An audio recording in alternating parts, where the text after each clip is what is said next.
Mimi naenda salimu watu wangu, salimu Kenya, na mimi nakufa, lakini mimi nakufa kwa niaba ya Wakenya.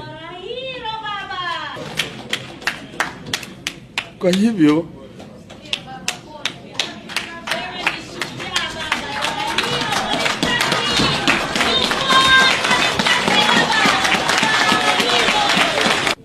kuna wengine ambaye wamekufa katika hii. Mimi nimeona watu wengi, marafiki wetu ambao wamekufa kwa hii struggle. Nimekaa na watu mpeleka mahakama pale, wakitoka mahakama wamechapatiwa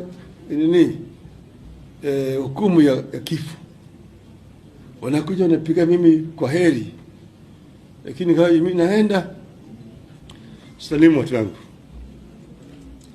salimu Kenya, na mimi nakufa, lakini mimi nakufa kwa niaba ya Wakenya.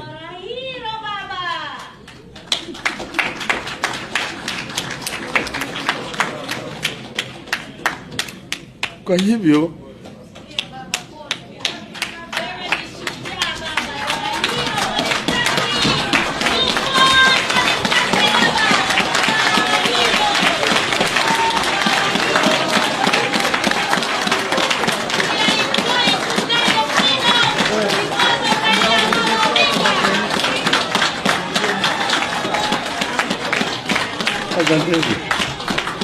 asanteni, poleni sana. Nakuwa na uchungu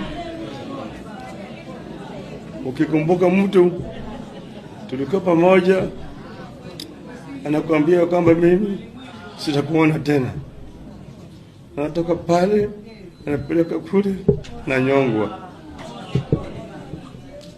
Kwa hivyo saa ingine mkana sisi tunakuwa na hasira, sababu kuna sababu.